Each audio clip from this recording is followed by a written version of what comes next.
Bon, alors je m'appelle Natacha Wittekind.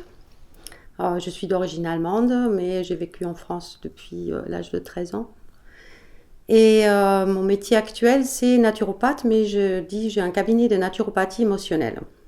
En fait, parce que j'ai découvert la résiliation émotionnelle il y a à peu près 4 ans en arrière, 4-5 ans.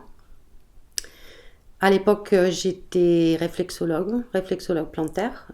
Et des fois, il m'arrivait d'avoir des personnes qui avaient des sorties d'émotions qui étaient un peu lourdes et je ne savais pas trop toujours quoi en faire.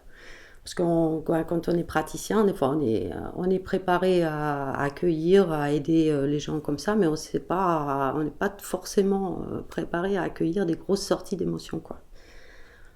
Alors je me suis dit, bon, vu que je fais sortir ces émotions-là, ce que je peux faire pour aider les gens, quoi. Et puis à l'époque, j'ai regardé sur Internet et j'étais tombée, tout d'abord, moi, la première approche, ça avait été Tipeee, où j'ai vu que par l'écoute de nos sensations dans notre corps, on peut arriver à régler en profondeur des difficultés émotionnelles.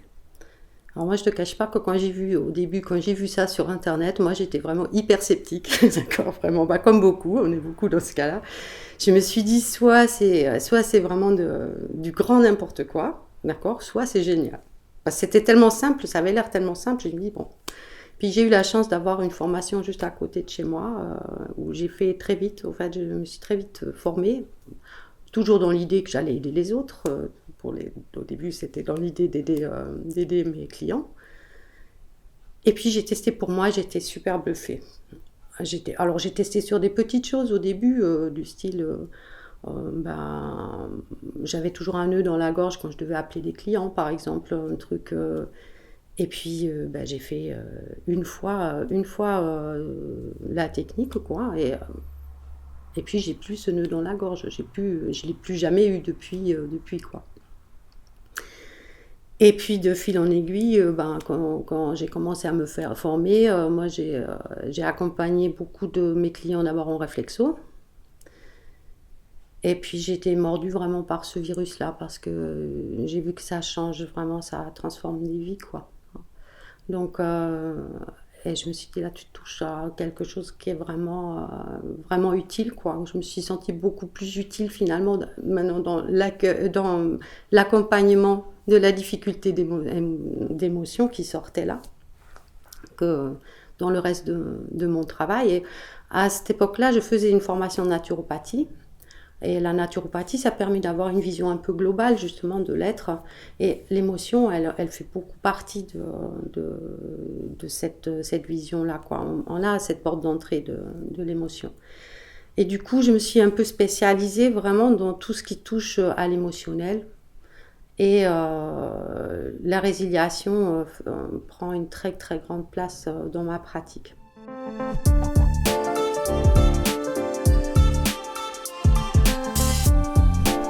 Et puis, une autre chose que je trouve absolument primordiale dans cette approche-là, et ça, j'aime bien insister là-dessus, c'est que ça nous redonne la responsabilité de notre propre bien-être ou de notre propre mal-être. Parce que du coup, on peut voir que si on a une difficulté, c'est comme si le monde émotionnel dans lequel on est à ce moment-là, il nous alerte sur quelque chose que nous, on a en main. Quelque chose que moi, je ne digère pas. Plutôt que de dire maintenant, c'est ma fille ou ma mère qui me met en colère, c'est je suis en colère, pourquoi ? J'ai peut-être un truc à régler en moi qui va faire que je ne serai plus en colère quand il y aura exactement la même situation qui va se présenter.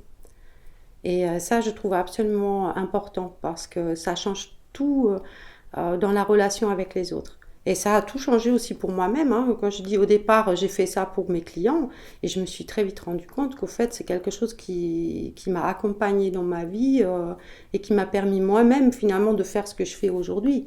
Peut-être que jamais j'aurais osé créer ma propre voix, je dirais, ou m'affirmer en allant faire des conférences, en animant des formations. Je ne l'aurais pas fait avant. parce que j'aurais tout simplement eu peur, parce que j'étais bloquée. C'est quelque chose dont je rêvais quand plus jeune, mais je n'osais pas. Des fois, j'ai osé, mais je l'ai payé cher quand j'ai osé sans avoir résolu. Parce que je me suis retrouvée bloquée devant des gens, et puis après avoir peur de la réaction des autres par rapport à ça, par rapport à mon travail, tout. Et aujourd'hui, c'est un bonheur, quoi. Parce que je peux partager ça et que si à un moment ça se passe pas bien, ben j'ai une clé, je sais comment faire pour travailler sur moi.